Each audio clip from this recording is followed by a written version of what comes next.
Hey, what's up guys? Yusuf back on the mic to bring you yet another movie review. This time for the highly anticipated film adaptation of the popular Ernest Cline novel, Ready Player One. Ready Player One follows Wade Watts, a teenager who spends most of his days in the virtual reality world, the Oasis.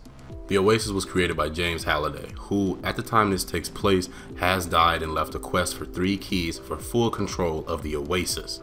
On this quest, Wade gets much needed help from his fellow gamers H, Daito, Sho, and mysterious gamer Artemis. Before we get into the characters, let's start off with the Oasis.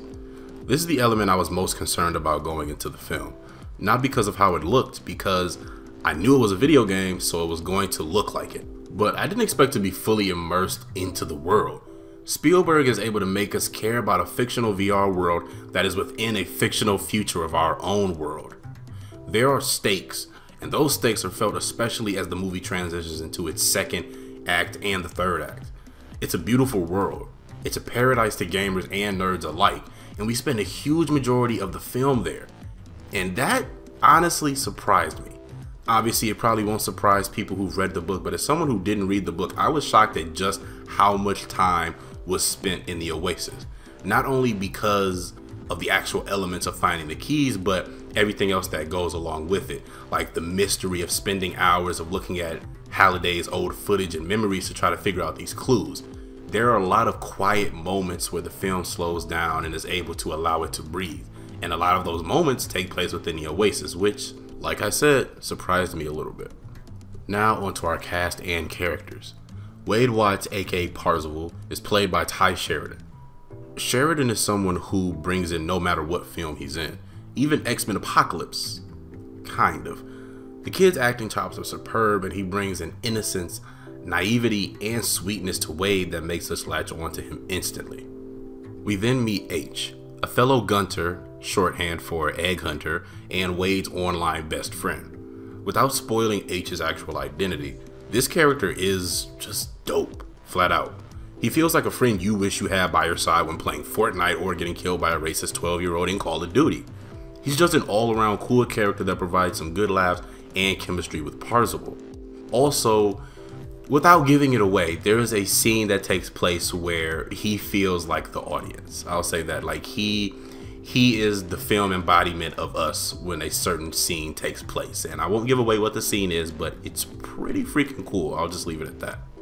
After H, we then meet Artemis, aka Samantha Cook, a popular Gunter played by Olivia Cook who unintentionally crosses paths with Parzival and H and then embarks on this quest with them by her side. What's great about Artemis is this character has a charm that draws you in immediately. You watch the film and you see why Parzival would become so attached to her right away. She has a special charm to her, both as Artemis and as Samantha in the real world. You wouldn't know it from the trailers, but she's easily the co-star of the film and helps carry a huge chunk of the narrative.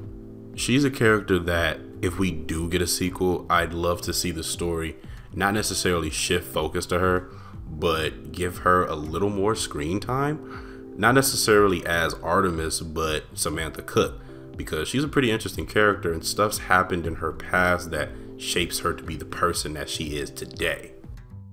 So my thoughts on the film as a whole, I loved it. There are moments where I'm left with a smile on my face for extensive scenes just due to how great the attention to detail was and how certain elements were implemented and executed. For Spielberg to have never been a gamer, you wouldn't be able to tell it. It's funny because at Comic-Con last year, he said that he told WB that they should get someone younger to do it. He wasn't sure if he'd be able to do it or do the book any justice. But I'm so glad he took on this challenge because it's hard imagining, after seeing the movie and how perfect it's executed, it's hard trying to imagine someone else get behind the camera, sit in the director's chair, and pull this off. Because with something like this, especially the third act, things could get really messy and just be too much going on at once to balance out and make it all flow smoothly. When in fact, this is possibly the best action Spielberg has put to screen, and maybe some of the best action we'll see on screen all year. Last thing I'll say, on first viewing, the score felt flat at times. Scores and soundtracks are something I pay close attention to when I see films, and there wasn't a moment where I felt like the score caught my attention. But that isn't to say there aren't great moments of it. And as much as I have sat back and tried to really come up with some negatives for this movie, that's about where the extent of my complaints lie with the score. It's a 2-hour and 20-minute film, but it doesn't feel like it to me personally. However, there are times where certain side characters get just a bit too much screen time. I'm not going to say that the screen time is necessarily wasted, but those scenes could trim off some of the fat that the film does have in the second act carrying over to the third act. And again, that's just me trying to find something to be critical about. That could easily change for me after seeing it again and again, because I'm going to see this movie again and again. It's that damn good. Ready Player One is a true love letter to 80s and 90s pop culture and to Spielberg's own work. It also is a love letter to gamers, and it ends on a very important and touching message for everyone to relate to. This film, for me, easily is a 9 out of 10. Spielberg is definitely at his best with this film, and I highly recommend this to anyone.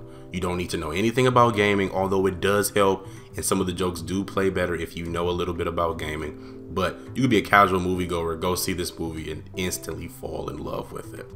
That'll do it for my review. Guys, if you have not already, please go check out our Patreon if you would like to support us and also see our content get a lot better on the channel. Also, if you have not already, don't forget to hit the like and subscribe button along with the bell so you guys can get notified when Hybrid Network posts new daily content.